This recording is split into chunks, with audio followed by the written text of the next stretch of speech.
Hello student, कैसे हैं आप। आज हम आपको कुछ इंटरेस्टिंग क्वेश्चन कराने वाले हैं। जैसे एक क्वेश्चन ये है, आप क्वेश्चन पढ़ लीजिए और क्वेश्चन को देख लीजिए। इसका आंसर ये आ रहा है। फिर हम दूसरा क्वेश्चन ये कराने वाले हैं आपको, सेकंड क्वेश्चन। फिर थर्ड क्वेश्चन हम आपको ये कराने वाले हैं और फोर्थ क्वेश्चन हम ये कराने वाले हैं। अगर आपको इस टाइप के क्वेश्चन करने हों तो इसके लिए पहले हमें कुछ पॉइंट सीखने होंगे। पहले मैं आपको वो पॉइंट सिखाता हूँ, इस टाइप के क्वेश्चंस में क्या कंसेप्ट होता है। तो स्टार्ट करते हैं। इन पॉइंटों को अभी इनको ऐसे रख देते हैं और क्या कंसेप्ट है इसमें वो देखते हैं। देखो, इसके लिए हमें पहचान करना आना चाहिए कि कौन से पॉइंट सर्किट में सेम पोटेंशियल के हैं और कौन से पॉइंट सेम पोटेंशियल के नहीं हैं। तो इसको हम कैसे पहचानते हैं कि सर्किट में कौन कौन से पॉइंट्स के, किस किस पॉइंट्स के पोटेंशियल सेम होंगे और किस किस पॉइंट के पोटेंशियल सेम नहीं होंगे। ठीक है, तो इसके लिए हेडिंग लगा लेते हैं हम सर्किट में कैसे फाइंड आउट करते हैं कि इन पॉइंटों के पोटेंशियल सेम हैं। तो हेडिंग इस तरह से लगा देते हैं कि सर्किट में इक्यू पोटेंशियल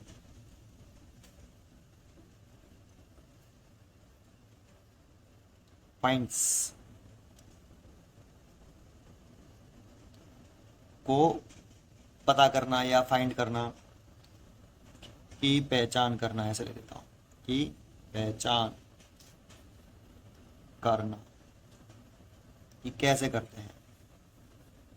ठीक है, तो इसके लिए दो एक्सेस होती हैं, एक करंट के फ्लो करने के अलोंग एक्सेस और एक करंट के फ्लो होने के एक्सेस के परपेंडिकुलर एक्सेस। तो पहली हेडिंग लगाते हैं हम फर्स्ट, करंट फ्लो करने के अलोंग एक्सेस। करंट फ्लो करने के अलोंग एक्सेस, करंट फ्लो करने के अलोंग एक्सेस। तो अगर करंट फ्लो करने के अलोंग एक्सेस के किसी भी पॉइंट का पोटेंशियल सेम नहीं हो सकता। जैसे हम जानते हैं, वैसे अगर ये करंट ऐसे फ्लो कर रही है, मान लो ये भी मैं एग्जांपल से समझाऊंगा। करंट अगर ऐसे फ्लो कर रही है, अब इस पे पॉइंट ए है, ये यहाँ एक पॉइंट बी है, यहाँ एक पॉइंट सी है और करंट ऐसे फ्लो कर रही है। तो हम जानते हैं कि current always high potential to low potential flow करते हैं। तो इसके इस एक्सेस पर लाई करने, करंट के फ्लो होने के अलोंग एक्सेस पर किसी भी पॉइंट का पोटेंशियल सेम नहीं हो सकता।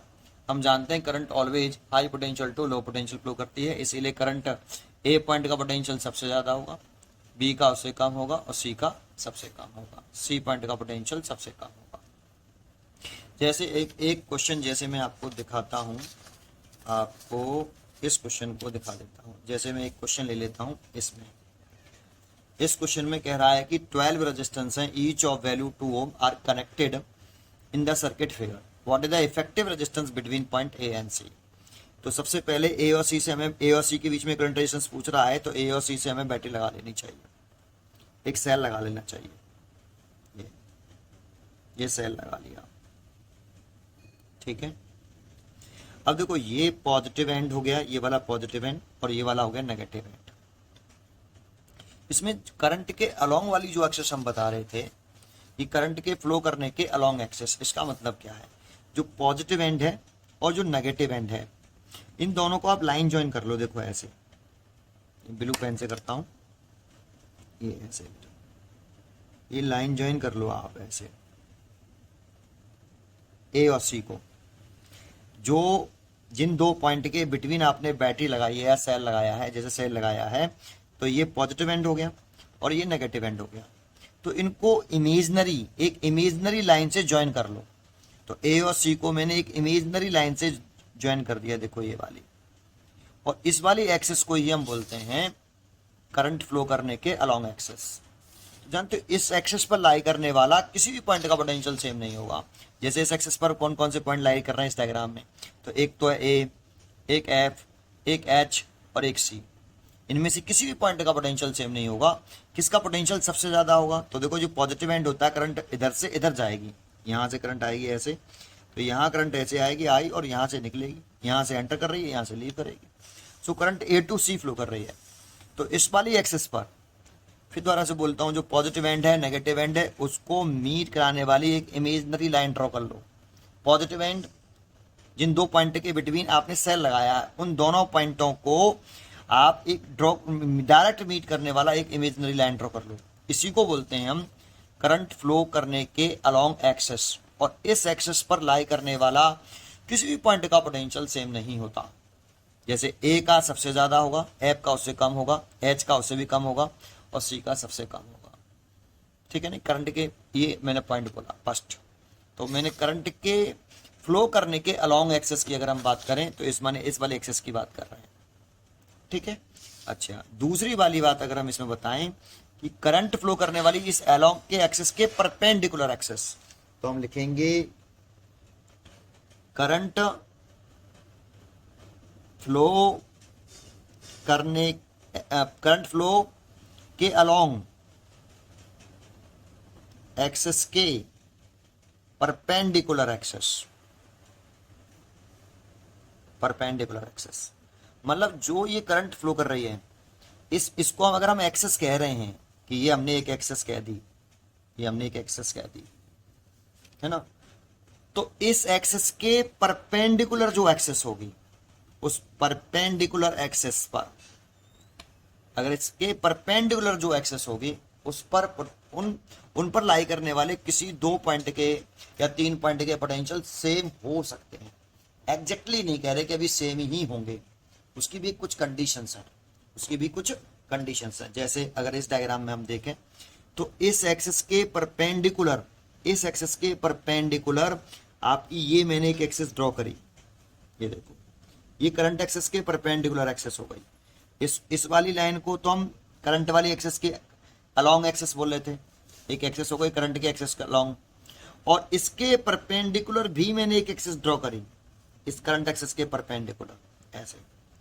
तो इस पर लाई करने वाले पॉइंट जैसे बी है, जी है, ई है और डी है, इनके पोटेंशियल सेम हो सकते हैं। कुछ कंडीशंस हैं, वो कंडीशंस क्या हैं अभी मैं आपको बताने वाला हूं।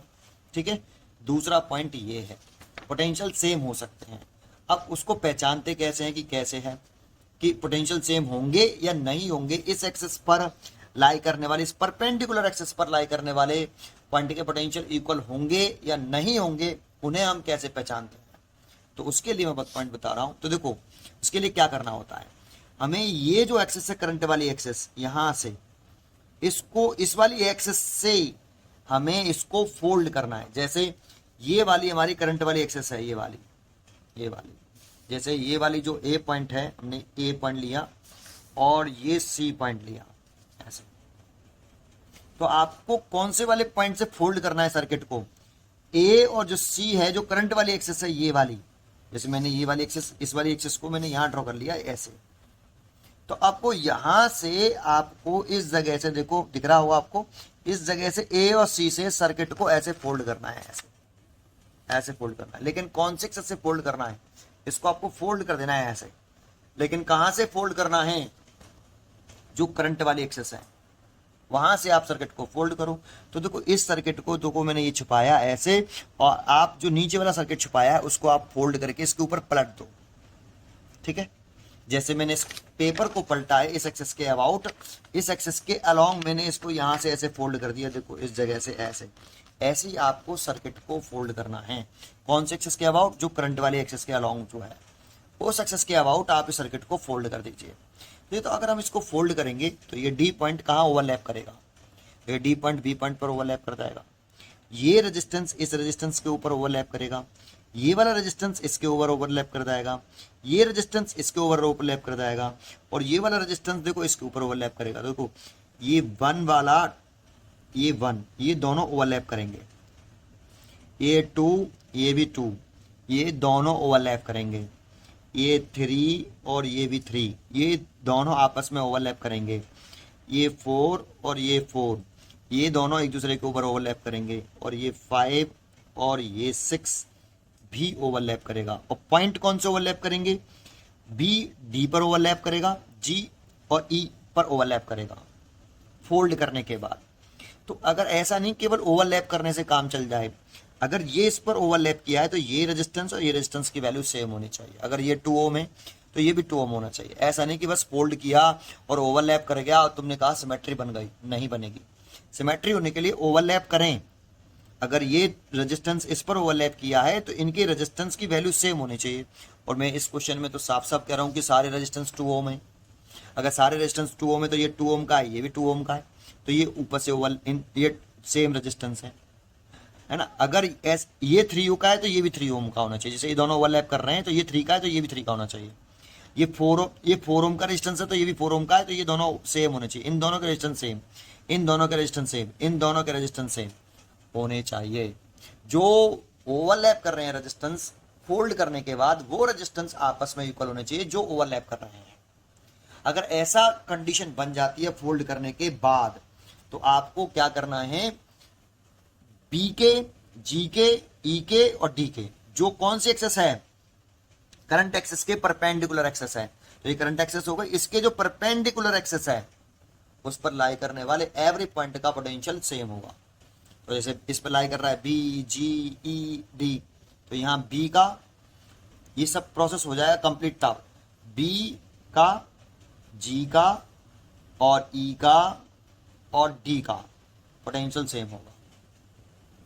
ठीक है, अगर आपको ये समझ में आया है इतना, तो अब अगर पोटेंशियल सेम है तो क्या है जानते हो? अगर पोटेंशियल सेम होगा तो फिर इस वाली ब्रांच में बी से जी तक और ई से ए डी वाली ब्रांच में इसमें कोई करंट कंडक्ट नहीं करेगी, क्योंकि करंट फ्लो करती है हमेशा high potential to low potential.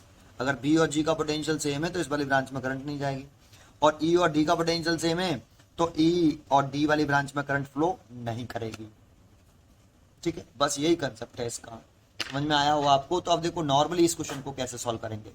अब देखो क्वेश्चन कैसे सॉल्व करते हैं। अब यहाँ से करंट आई है ना, पहले आपने पोटेंशियल की इक्विवेलेंट पॉइंट के पोटेंशियल की जो हम पॉइंट लिख रहे थे यहाँ पर कि सर्किट में इक्यू पोटेंशियल मतलब सेम पॉइंट के पोटेंशियल की पहचान हम कैसे करते हैं। तो 2 एक्सेस चेक करते हैं। ठीक है, तो मैंने आपको ये समझाया इस डायग्राम में। ठीक है, अब इसको न्यूमेरिकल को सॉल्व कैसे करेंगे। यहां से करंट चली आई, यहां तक आई, यहां तक आने के बाद यहां आई, फिर इसके बाद देखो यहां करंट 3 इक्वल पार्ट्स में डिवाइड हुई। आप केवल कौन से पार्ट को देखना? जो ब्लैक पार्ट है, जो ब्लू पेन से लिखा है उसको मत देखना बेटा। ठीक है, तो यहां से करंट आपके 3 पार्ट्स में डिवाइड हो रही है, 1, 2 एंड 3। तो आप इसे I1 लिख लीजिए, इसे आप I2 लिख लीजिए और इसे I3। अब इसमें देखो सिमेट्री स्टार्टिंग की और एंडिंग की सिमेट्री भी देखते हैं। अब देखो यहां से 3 पार्ट में डिवाइड सर्किट हुआ, इसका रेजिस्टेंस 2 ओम था, इसका भी रेजिस्टेंस 2 ओम है और इसका भी रेजिस्टेंस 2 ओम है। तो एंडिंग जहां पे करंट मीट कर रही है, तो देखो यहां से करंट आई एंटर की है तो यहां से लीव करेगी आई। करंट का डिस्ट्रीब्यूशन हमें कैसे करना चाहिए वो बता रहा हूं अब आपको। तो यहाँ आई, यहां से आई एंटर की तो यहाँ पे भी आई। अब जब सोचो स्टार्टिंग में ये 3 पार्ट में डिवाइड हुआ है, तो एंड में जब मिल रहे हैं यहाँ पे करंट इधर से आ रही होगी, एक इधर से आ रही होगी और मीट करके द्वारा से आई बनाना चाहिए। तो देखो स्टार्टिंग 3 पार्ट में डिवाइड हुई और एंडिंग भी 3 पार्ट में मीट कर रही है। दूसरा ये 2 ओम का है तो यहाँ पे भी 2 ओम का ही रेजिस्टेंस है, ये 2 ओम का रेजिस्टेंस ही है, ये वाला 2 ओम का रेजिस्टेंस ही है, ये वाला रेजिस्टेंस भी 2 ओम का है। ये जो मैं नंबरिंग करी थी पहले इसलिए करी थी कि ये नंबर 3 है ऐसे करके, ये इस पे ओवरलैप कर रहा है, ये इस पे ओवरलैप किया, लैप कर, ये इस पे ओवरलैप किया, इसलिए नंबरिंग करी थी वो। तो ठीक है, रेजिस्टेंस तो सारे 2 ओम के ही हैं। क्लियर है? तो अब देखो यहाँ ये 2 ओम, ये 2 ओम, ये 2 ओम और ये रेजिस्टेंस भी 2 ओम, 2 ओम, 2 ओम। तो जैसी स्टार्टिंग है वैसी ही एंडिंग है। तो हम करंट का डिस्ट्रीब्यूशन इनिशियली करते हैं, फिर बिल्कुल एंडिंग पर आ जाते हैं। अगर स्टार्टिंग और एंडिंग बिल्कुल सेम हो, structure wise as well as resistance wise भी। ठीक है, तो अगर ये देखो इसमें I1 है तो इसमें भी I1 होगी, इसमें I2 होगी और इसमें I3 होगी ऐसे। ठीक है, अगर ऐसा है तो देखो ये I1 ऐसे जा रहा है। अब देखो I1 ऐसे जा रहा है तो इसमें तो करंट जाएगी नहीं, एक पॉइंट ये। और वैसे भी सोचो अगर ये I1 है तो अगर इसमें करंट चली गई तो ये वाली करंट I1 तो रहने वाली नहीं है, ये वाली करंट I1 नहीं रहने वाली, ये पहले डिस्ट्रीब्यूट कर दी हमने, पहले बना दी बेटा। तो इस वाली में करंट जाएगी नहीं, क्योंकि अभी बताया कि इनके पोटेंशियल कैसे हैं, सेम है। सो ये करंट सीधी ऐसे आ जाएगी बेटा I1। ऐसे ये I3 है तो इसमें कोई करंट नहीं जाएगी, क्योंकि E और D का पोटेंशियल सेम है, करंट सेम होता है तो करंट फ्लो नहीं करता है, पोटेंशियल सेम होता है तो करंट फ्लो नहीं करता है। तो वैसे भी सोचो ये I3 है तो इधर की तरफ I3 जा रही है, तो I3 सीधा I3 ऐसे। अब ये I2 करंट ऐसे आ रही थी, यहाँ आके ये दो पार्ट में डिवाइड होगी, जैसे मैंने ये कर दिया I4 और ये कर दिया I5, तो I2 डिवाइड हुई I4 और I5 में, ऊपर जानी नहीं क्योंकि इनका पोटेंशियल सेम है, इसका भी पोटेंशियल तो इसमें और इसमें तो करंट फ्लो कर ही नहीं रहा है, तो आप इसे क्या कर सकते हो, क्रॉस कर सकते हो। ये रेजिस्टेंस यूजलेस है, तो ये I4 ऐसे आ रहा है तो I4 इधर से आ गया ये, और I3 इधर से, I5 इधर से आ रहा है तो I5 इधर आ गई। फिर दोनों मीट करके अगेन क्या बना लिया I2 दो पार्ट में डिवाइड हुआ I4 और I5 में, मीट करके अगेन I2 बना लिया, तो ये I2 चला गया। ठीक है, इस तरीके से। तो देखो ये रेजिस्टेंस यूजलेस हो गया।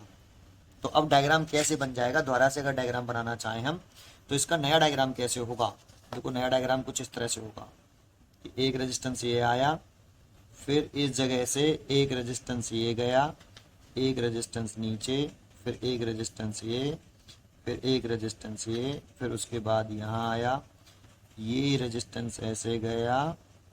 अब ये वाला तो यूजलेस हो गया, ये वाला देखो, ये वाला बेकार हो गया, इसमें करंट नहीं जा रही, इस सर्किट में जिस रेजिस्टेंस में करंट ना जाए वो रेजिस्टेंस यूजलेस, उसे हटा देते हैं। तो आप हटा दीजिए, और ये रेजिस्टेंस आपका ऐसे आ गया, ये रेजिस्टेंस ऐसे, और यहाँ ये वाला रेजिस्टेंस यूजलेस हो जाएगा, तो ये हटा दिया है, और ये रेजिस्टेंस कुछ ऐसे आ गया, और इसमें करंट यहाँ से लीव कर रही थी, यहाँ से भी इसमें एंटर कर रही है, यहाँ से I एंटर कर रही, तीन पार्ट में डिवाइड हो रही है, ये I2, इधर मैंने भेजी I1 और इधर मैंने भेजी I3 सीधी चली जाएगी ऐसे, और I1 सीधी ऐसे चली जाएगी, और ये I2 है, यहाँ पे मैंने डिवाइड करी थी, यहाँ पे करंट डिवाइड करी थी, ये I4 और ये I5 ऐसे, है ना, ये I5, ठीक है, ये I5, तो ये दोनों मीट कर जाएगा अगेन। तो ये अब नॉर्मली जैसे न्यूमेरिकल करते हैं वैसे कर सकते हो आप। तो ये बताओ ये दोनों रेजिस्टेंस किस कॉम्बिनेशन में, ये तो ये और ये रेजिस्टेंस 2 ओम का है, ये भी 2 ओम का है, ईच रेजिस्टेंस इसमें 2 ओम का था, तो ये वाले रेजिस्टेंस 2 ओम के हैं, तो 2 और 2 4, तो इनका कॉम्बिनेशन करके एक हो गया, देखो एक कर दिया, और इसकी जगह पे लिख दिया मैंने 4 ओम, सीरीज कॉम्बिनेशन है, करंट सेम है I4, इसमें I5 करंट है, इसमें भी I5 है, तो ये भी सीरीज में है, तो इन दोनों का कॉम्बिनेशन करके ये भी सीरीज में है, तो 2 ओम 4 ओम, तो इन दोनों का कॉम्बिनेशन करके मैंने एक कर दिया, एक को डिलीट कर दो, इसकी वैल्यू बदल दो, कितनी हो गई 4 ओम। ये और ये अब किस कॉम्बिनेशन में है, तो ये वाला और ये वाला, पहले लूप खत्म करते हैं हमेशा, ये और ये किस में है, पैरेलल में है, पैरेलल में है, तो 4 और 4 सीरीज पैरेलल कॉम्बिनेशन में करेंगे, 1/r double dash, r dash जो भी लिखना है लिख लो, 4 + 1/4, ये 2/4 आ गया, 1/r डैश, तो r डैश की जो वैल्यू आ जाएगी, ये जो कट गया 1/2, तो r डैश की वैल्यू आ जाएगी 2 ओम, तो इसका इक्विवेलेंट रेजिस्टेंस आ जाएगा 2 ओम। जैसे मैं उसको और बनाना चाहूँ तो एक नया डायग्राम और बना लें इसको, इसका पहले एक नया डायग्राम बना से, देखो इसका 2 ओम हो गया, इसका 2 ओम, देखो ये और ये किस में है, फिर दोबारा से देख के बताओ, ये भी सीरीज में, तो 2 और 2 4 हो जाएगा, इसमें से ये डिलीट कर दो, ये 4 कर लो, ऐसे ये और ये किस में है, सीरीज में, तो 2 और 2 4, ये डिलीट कर दो, ये 4 हो गया। आया नया डायग्राम, अब देखो कॉम्बिनेशन करके कैसे बन जाएगा, यहाँ से ये डिलीट हो चुका है, तो सो ये डायग्राम, यहाँ पे एक रेजिस्टेंस है, और देखो इन दोनों का जब मैंने पैरेलल कर दिया ना, तो कितना आया 2 ओम, तो इन दोनों का पैरेलल कॉम्बिनेशन करने पर 2 ओम आया है, वो यहीं आ जाएगा बेटा, इसमें से इन दोनों को में से कोई एक डिलीट कर दो, तो यहीं लगा दो, यहीं 2 ओम ऐसे, और ये 2 ओम, ठीक है, ये 2 ओम, ये 2 ओम, और इन दोनों का पैरेलल कॉम्बिनेशन करके आ गया ये 2 ओम, ये 2 ओम, ये 2 ओम, ये 2 ओम, और इन दोनों का सीरीज करके कितना आ गया था, ये 4 आ गया था, ये रहा, तो यहाँ एक ही रह गया है बेटा ऐसे, है ना, ऐसे करके नहीं, ऐसे कर दो, ये 4 रह गया है ऐसे, ये 4 ओम, और यहाँ इन दोनों का कॉम्बिनेशन करके भी एक ही रह गया है 4 ओम, यहाँ पे भी ये एक ही रह गया है 4 ओम, ये 4 ओम, यहाँ से करंट आ रही है, यहाँ से निकल रही है, तो ये I1 है, ये I2 है, और ये I3 है।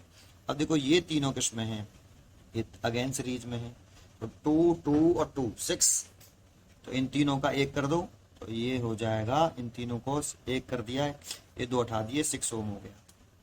अब ये तीनों अगेन किस में है जरा चेक करो, अगेन पैरेलल में है, तो टोटल रेजिस्टेंस आ गया बेटा, R equivalent is equal to 1/4 plus 1/6 plus 1/4, है ना। यहाँ से 12 एलसीएम ले सकते हैं हम, तो 12 एलसीएम ले लिया तो ये हो गया 3, ये हो गया प्लस के 2, प्लस का हो गया 3, 3 और 3 6, और ये हो गया 8/12, ये 1/R इक्वलेंट। तो R equivalent is equal to लिख सकते हो आप, ये समझ में आया ना आपको बेटा, ठीक है। R इक्वलेंट लिख सकते हो आप 12/8, दैट मीन 4 से काट सकते हो, तो ये 3 और ये 2 इज इक्वल टू 1.5 ओम। देखो इसका आंसर मैंने शो किया था 3/2 ओम, 3/2 ओम, तो 3/2 ओम ही आ रहा है, 1.5 ओम आ रहा है। ये क्वेश्चन समझ में आया आपको, ठीक है, ये क्वेश्चन समझ में आया। देखो एक क्वेश्चन हमने सॉल्व किया ये वाला। अब इसी कंसेप्ट से हमें करना है दूसरा क्वेश्चन, जैसे इसको यहाँ रख देता हूँ और इसी कंसेप्ट से हम दूसरा क्वेश्चन सॉल्व करते हैं। पहले हम इसको उठाते हैं, इस वाले को लेते हैं, इस वाले को, है ना, इस वाले क्वेश्चन को लेते हैं। ये भी बहुत अच्छा क्वेश्चन है, जरा ध्यान दें इसको। कह रहा है find the effective resistance between point A and D, A and B. तो सबसे पहले आप ए और बी से बैटरी जोड़िए, तो ए और बी से मैंने देखो कुछ इस तरीके से बैटरी जोड़ ली बेटा, इस तरीके से, ये देखो ये बैटरी जोड़, ए और बी से मैंने बैटरी जोड़ी, ठीक है। ए और बी के बीच में पूछ रहा ना, तो ए और बी से बैटरी जोड़ दो। अब देखो इसमें करंट की एक्सेस अलोंग एक्सेस कौन सी है, तो मैं देखो इसको बनाना चाहूंगा करंट की एक्सेस अलोंग। तो देखो यहाँ से करंट चल रही है ऐसे, इस जगह से करंट चली ऐसे गई, तो ये पॉजिटिव एंड हो गया और ये नेगेटिव एंड हो गया। तो करंट की एक्सेस अलोंग ये हो गई बेटा, ये वाली, इसी के ऊपर आना चाहिए, ओवरलैप पे दिखता नहीं है वो पेन, इसीलिए मैंने दिखा दिया ऐसे। ये हो गई करंट की एक्सेस अलोंग, ये वाली। तो इस पर पॉइंट लाई कर रहा है, एक तो ए और एक बी और एक ओ पॉइंट कर लेता हूँ यहाँ, तो इनके किसी भी पॉइंट का पोटेंशियल सेम नहीं हुआ, ये करंट वाले एक्सेस के अलोंग हो गई, क्योंकि हाई पोटेंशियल पर है, लो पोटेंशियल पे, तो करंट ए से बी की तरफ चलेंगे तो पोटेंशियल डिक्रीज होगा, ठीक है। अच्छा, लेकिन जो पॉइंट एक्सेस ये वाली है, ये वाली एक्सेस इस वाली एक्सेस के कैसी है, इस वाली एक्सेस के ये वाली एक्सेस कैसी है, देखो ये एक्सेस परपेंडिकुलर है, ये वाली एक्सेस परपेंडिकुलर है ना, ये एक्सेस परपेंडिकुलर है ये वाली इस एक्सेस पर। दूसरा, हमें कहाँ से सर्किट को फोल्ड करके देखना चाहिए। अभी ऐसा नहीं कि बस जो है परपेंडिकुलर हो गई तो सी और ओ और डी का पोटेंशियल तुम सेम कर दो, पहले फोल्ड करेंगे, है ना, फिर उसके बाद चेक करेंगे जो ओवरलैप कर रहे हैं रेजिस्टेंस, क्या उनके रेजिस्टेंस सेम है कि नहीं। ओवरलैप भी करने चाहिए रेजिस्टेंस और सेम रेजिस्टेंस भी होने चाहिए, जो ओवरलैप कर रहे हैं उनके रेजिस्टेंस सेम होने चाहिए। तो आपको यहाँ से इसको फोल्ड करना है, ऐसे फोल्ड करना है, जैसे यहाँ से आपको करना है इस जगह से, तो आपको ये इस जगह से ऐसे फोल्ड कर देना है, रेजिस्टेंस वाली एक्सेस के अलोंग ऐसे, देखो इस एक्सेस से फोल्ड करना है। देखो मैं फोल्ड करके दिखाता हूँ, फिर आपको वो फोल्डिंग लाइन दिखेगी ऐसे। तो देखो ये देखो ये थोड़ी सी टेढ़ी हो गई, ये लाइन के एक्सेस के अबाउट, इस वाली एक्सेस के अबाउट फोल्ड कर देना है सर्किट को। जब आप इस सर्किट को इसके फोल्ड करोगे तो ये वाला रेजिस्टेंस इस पे ओवरलैप करेगा, देखो एक ये ओवरलैप करेगा, ये दोनों रेजिस्टेंस ओवरलैप करेंगे, ये वाले रेजिस्टेंस ओवरलैप करेंगे, दो दो, है ना, और ये वाला रेजिस्टेंस इस पे ओवरलैप करेगा 3 3, और डी पॉइंट सी पर ओवरलैप करेगा, ठीक है। तो अगर ऐसे ओवरलैप कर रहा है तो देखो रेजिस्टेंस सेम है, ये भी ओवरलैप कर रहा है, ये भी ओवरलैप कर गया, फोल्डिंग सिमेट्री बोल देते हैं कुछ लोग इसे, ठीक है, समझ में आपको। तो अगर ऐसे करते हो तो ये अगर सेम रेजिस्टेंस अगर यहाँ 2R होता और यहाँ R होता तो फिर नहीं चलता बेटा ये फोल्डिंग सिमेट्री, फिर पोटेंशियल सेम नहीं होते इसके, फिर पोटेंशियल सेम नहीं होते, समझ में आया। इसको फोल्ड करने पर ये रेजिस्टेंस सेम होनी चाहिए, जो ओवरलैप करें वो रेजिस्टेंस सेम होने चाहिए। अगर ऐसा होगा तो सी का, ओ का और डी का, इस लाइन पर लाई करने वाले एवरी पॉइंट का पोटेंशियल सेम होगा, ठीक है। और ऐसा होगा तो देखो सी का पोटेंशियल और ओ का पोटेंशियल और डी का पोटेंशियल सेम होगा, सी का, डी का, ओ का पोटेंशियल सेम होगा। उससे क्या होगा कि इस वाली ब्रांच में करंट फ्लो नहीं करेगी। अगर सी का, ओ का, डी का पोटेंशियल सेम है तो इस वाली ब्रांच में कोई करंट फ्लो नहीं करेगी, तो ये रेजिस्टेंस जो होंगे, ये वाले रेजिस्टेंस जो है वो यूजलेस हो जाएंगे, ये रेजिस्टेंस यूजलेस हो जाएंगे, है ना। अगर ऐसा है तो देखो यहाँ से करंट आई ऐसे, अब यहाँ आके कितने पार्ट्स में डिवाइड हुई, एक I1, 3 पार्ट्स में डिवाइड हो रही है, एक I2 और एक हाई 3 ऐसे। लेकिन ये करंट यहाँ आके इधर की तरफ डिवाइड नहीं होगी, क्योंकि इनके पोटेंशियल सी का, ओ का और डी का पोटेंशियल सेम, और करंट हमेशा high potential to low potential flow करती है। तो इसमें करंट जाएगी नहीं, और इसमें जाएगी नहीं तो सारी करंट इधर चली जाएगी। देखो ये I1 गई ऐसे, ये I1 है तो I1 ऐसे आ जाएगी, और ये I2 है तो सीधी चली जाएगी, ये I2 है, और ये करंट I3 है तो ये सीधी ऐसे इधर आ जाएगी I3। तो देखो ये रेजिस्टेंस और ये रेजिस्टेंस यूजलेस हो जाएंगे, तो नया डायग्राम जो सर्किट डायग्राम बन जाएगा वो कुछ इस टाइप का बन जाएगा। देखो नया सर्किट डायग्राम, एक सर्किट रेजिस्टेंस ये रहेगा, एक रेजिस्टेंस ये रहेगा, और एक रेजिस्टेंस आपका ये रहा, और एक रेजिस्टेंस आपका ये रहा, और एक रेजिस्टेंस आपका ये रहा, और एक रहा ये। बस ये रेजिस्टेंस यूजलेस हो गए, ये वाला रेजिस्टेंस और ये वाला रेजिस्टेंस यूजलेस हो गया। तो किसमें कोई करंट फ्लो, सॉरी हिल गया पूरा यार, है ना, ये इस तरह से, इस तरीके से। तो आप कहाँ पर बैटरी जोड़नी थी, ए और ऐसे एक बैटरी लगा लो बेटा, ये रही ए और बी के क्रॉस, ए और बी के क्रॉस, ये सी है, ये डी है, और ये पॉइंट कुछ ओ था। यहाँ से करंट आई आ रही थी ऐसे, तो इसमें करंट जा रही थी, देखो I1 हमने दिखाई थी, इसमें I1 जा रही है, इसमें I2, इसमें I3। तो ठीक है, दिखा दीजिए, इसमें I2 जा रही है और इसमें I3, इधर से I3 आई अब ऐसे, ये सीधी I2 आ गई, और इधर से I1। और इन सब के रेजिस्टेंस कितने थे, कैपिटल आर थे, सबके रेजिस्टेंस कितने हैं, कैपिटल आर थे। ठीक है, तो आप बताओ ये दोनों रेजिस्टेंस में करंट कैसी है, सेम है, इसमें और इसमें करंट सेम है, तो ये सीरीज कॉम्बिनेशन में हो गई। सीरीज में हो गए तो आर ये है, कितना हो गया भाई, एक कर दो इनमें से डिलीट करके, एक ये आर था, ये भी आर था, सीरीज में करेंगे तो ये 2R हो गया। ऐसे ये और ये देखो करंट सेम है, इसमें से भी डिलीट करके एक कर दो, ये डिलीट कर दिया, ये 2R हो गया, ये भी आर था, ये भी आर, 2R, ये भी आर है, ये भी आर है, ये भी जो सीरीज में है, तो इन दोनों को भी डिलीट करके एक कर दो, तो ये भी 2R हो गया। अब देखो ये तीनों, ये 2R, ये 2R, ये 2R, इन तीनों में करंट यहाँ पे 3 पार्ट डिवाइड हुई ऐसे, तो करंट डिफरेंट है, करंट डिवाइड हो रही है, तो ये तीनों कैसे में है, पैरेलल कॉम्बिनेशन में है। वही इक्विवेलेंट रेजिस्टेंस होगा तो पैरेलल निकालें तो 1/R equivalent is equal to 1/2R plus 1/2R plus 1/2R, तो आप लिख सकते हो 3/2R, ये 1/R इक्विवेलेंट, तो R equivalent is equal to लिख सकते हो 2R/3, 2R/3। देखो ये, देखो इसका आंसर मैंने लिख रखा था 2R/3, 2R/3।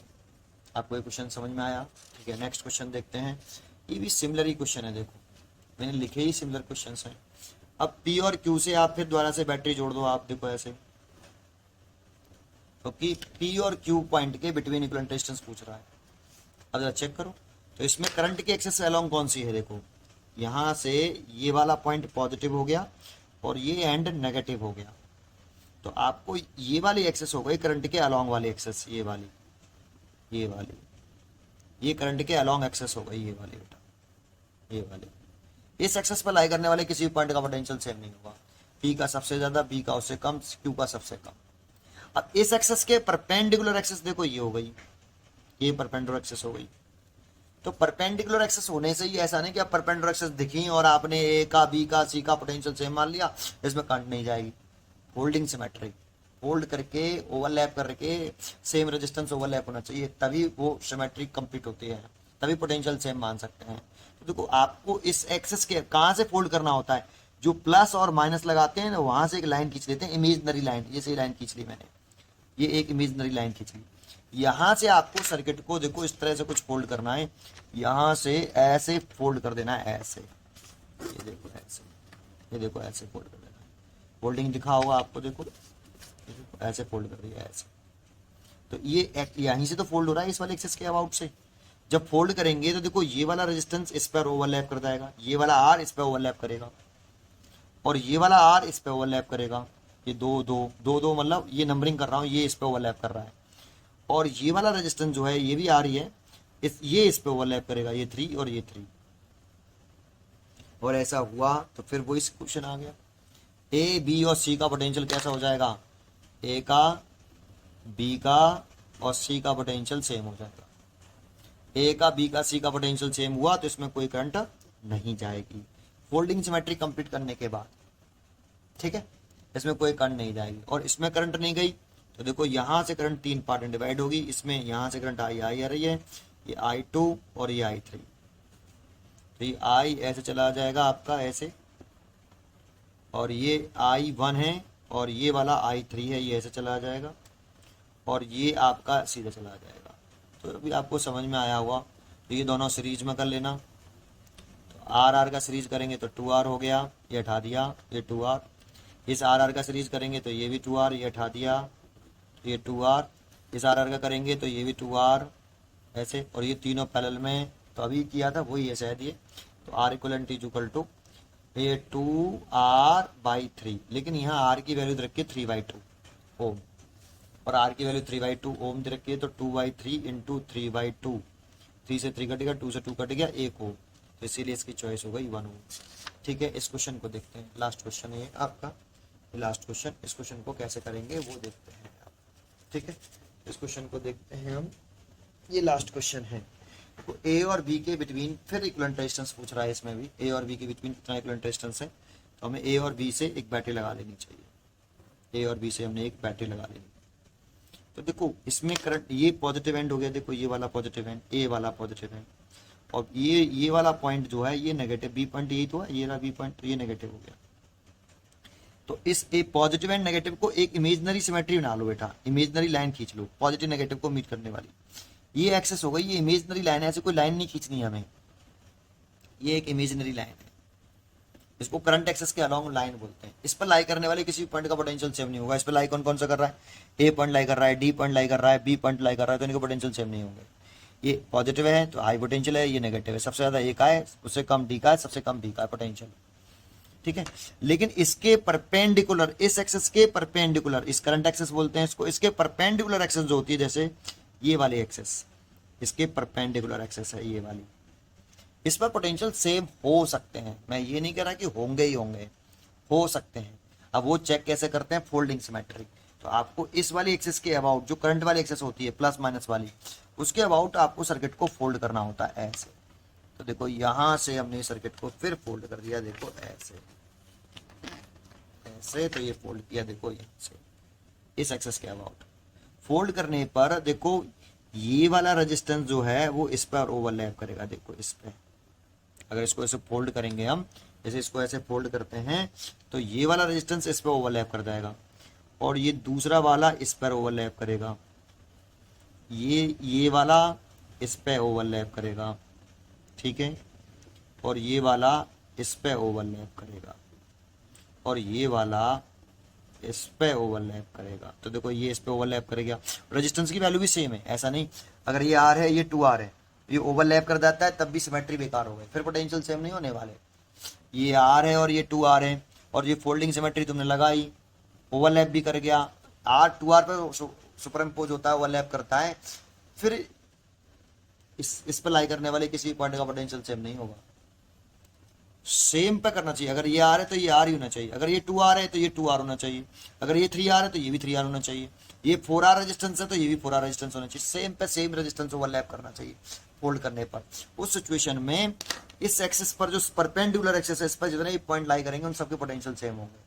तो जैसे सी है तो सी पॉइंट का पोटेंशियल, डी पॉइंट का पोटेंशियल और ई पॉइंट का पोटेंशियल यहाँ सेम होगा, सी का, डी का, ई का पोटेंशियल सेम होगा, और सेम होगा तो इसमें कोई करंट नहीं जाएगी, इस वाली ब्रांच में सी से डी तक और डी से ई वाली ब्रांच में कोई करंट फ्लो नहीं करेगी, ये रेजिस्टेंस यूजलेस हो जाएंगे, और ये रेजिस्टेंस यूजलेस हो जाएंगे तो आप इनको उठा दीजिए, नया डायग्राम बनाइए।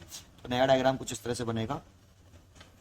और एक चीज बताऊं, देखो ये जी पॉइंट जो है, जी पॉइंट और एफ पॉइंट, इन और ये ए पॉइंट, इनके बीच में कोई रेजिस्टेंस नहीं है, दिख रहा है, ये रेजिस्टेंस लेस है।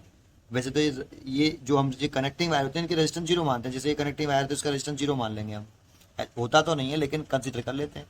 तो जी, आई, एफ और ए ये जो दिख रहे हैं इनके पोटेंशियल सेम होंगे, इनके बीच में कोई रेजिस्टेंस ना हो, कोई एलिमेंट ना हो, डायरेक्टली आपस में एक दूसरे से कनेक्टेड हो, तो इसको treat as a single point. तो ए एफ ये सारे एक ही पॉइंट है बेटा, ठीक है। ऐसे इधर की तरफ ये तीनों एक ही पॉइंट हैं, कौन कौन से, बी, एच और K, treat as a single point. तो आप इसका डायग्राम जो बना सकते हो ना कुछ इस तरह से बना सकते हो, हाँ ये लाइन ऐसे बना देता हूँ, इस रेजिस्टेंस को आप ऐसे बना दो, इस रेजिस्टेंस को भी आप ऐसे ही बना दो और इसको भी आप ऐसे ही, यहाँ एक रेजिस्टेंस और यहाँ पे भी एक रेजिस्टेंस।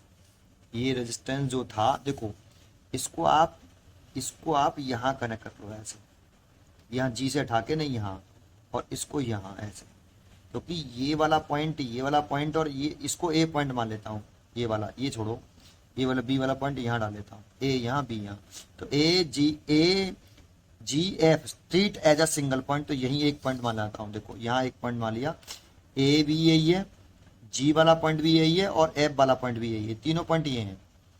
तो आप इस रेजिस्टेंसों को एक ही पॉइंट से जोड़ लीजिए। देखो ऐसे, ये जो रेजिस्टेंस था ये वाला ऐसे, और ये वाला जो रेजिस्टेंस जो है वो ऐसे, ये पॉइंट डी है बेटा, ये डी, ठीक है, ये डी, सॉरी यहाँ देखो दोबारा से बना देता हूँ। ए, ये जो पॉइंट है ए जी के एफ, ये सब एक पॉइंट में मिला लिए बेटा, और इसको हमने ऐसे ड्रॉ कर दिया। ऐसे ये एच बी के ये ट्रीट कर रहे हैं एज ए सिंगल पॉइंट, यहाँ बना देंगे, देखो ऐसे यहाँ बना देते हैं, एच बी और K treat as a single point, H B K treat as a single point ऐसे। तो देखो ये वाला रेजिस्टेंस और ये रेजिस्टेंस आप ऐसे मिला सकते हो यहाँ पर ऐसे, तो आप इसको ऐसे जाइए, फिर ये रेजिस्टेंस यहाँ मिला दीजिए और ये रेजिस्टेंस देखिए यहाँ मिला दीजिए, ठीक है। और देखो ये जो रेजिस्टेंस था ये वाला, ये यूजलेस हो गया, ये यूजलेस हो गया, इसमें करंट फ्लो नहीं कर रहा, तो ये बेकार हो गए, तो वो मैंने हटा दिए। और बैटरी लगा ली हमने कहाँ से, ए और एच बी से बैटरी लगी हुई है आपकी ऐसे। अब इसे सॉल्व कर दो जैसे नॉर्मली सॉल्व करते हैं। यहाँ से करंट चली आई, यहाँ के 4 पार्ट में डिवाइड हुई, I1, I2, I3, I4। अगर इसमें I1 है, इसमें I2 है, इसमें I3 है, इसमें I4, इसमें I1 चल रहा है तो ये भी I1 ही रहेगा, है ना, ये I4 चल रहा है तो इसमें भी I4 रहेगा। और सारे रेजिस्टेंस स्मॉल आर थे, यहाँ पे सारे रेजिस्टेंस स्मॉल आर थे, तो देखो ये स्मॉल आर है, ये भी स्मॉल आर है, ये भी स्मॉल आर है, ये सारे स्मॉल आर है आपके, ये है ना। तो ये दोनों किस में, सीरीज में करंट सेम फ्लो कर रहा है, तो इन दोनों को एक कर दो सीरीज में, इसे उठाओ और इसकी वैल्यू लिख लो 2R। ये और ये सीरीज में, तो इसको उठा दो, किसी को भी उठा सकते हो, ये उठा दो, ये दोनों का सीरीज करके 2R हो गया। ये और ये किसमें, पैरेलल में, तो R का और R का पैरेलल करेंगे तो 1/R 1/R 2/R 1/R dash, तो R dash is equal to आ जाएगा कितना, R/2। तो इसका पैरेलल करेंगे तो इसमें से एक हटा देते हैं, वैल्यू आ गई R/2। इसका पैरेलल करेंगे तो इसमें भी एक हटा देते हैं, तो वैल्यू आ गई R/2। अब ये देखो ये करंट सेम जाएगी, सीरीज में हो गया, देखो ऐसे, तो ये दोनों आप किस में हो गए, ये दोनों आप सीरीज में हो गए, तो R/2 का सीरीज कितना हो जाएगा R, तो इसमें से एक हटा दो, ये वाला हटा दिया, ये हटा दिया, और ये वाला हो गया कितना, ये वाला हो गया कितना, अब R, एक रेजिस्टेंस रह गया R/2 सीरीज किया तो एक रह गया R। अब देखो ये 2R है, ये 2R है और ये R है, ये तीनों किस में हो गए, ये तीनों पैरेलल में, और ये तीनों पैरेलल में हो गए, तो 1/R equivalent is equal to लिखें तो 1/2R है, 1/R है, ये 2R, ये R और ये भी 2R, 1/2R। यहाँ से एलसीएम आ गया 2R, तो यहाँ रह गया 1, यहाँ रह गया 2 और यहाँ रह गया 1, तो ये हो गया, ऊपर हो गया 4/2R, ये 1/R इक्वलेंट, तो R equivalent is equal to आ गया 2R/4,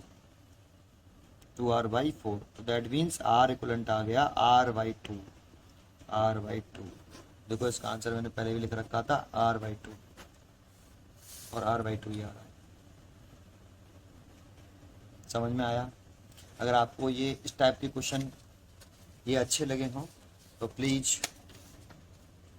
कमेंट करके बताएं कि आपको ये क्वेश्चन कैसे लगे। पढ़ते रहिए एंड खुश रहिए।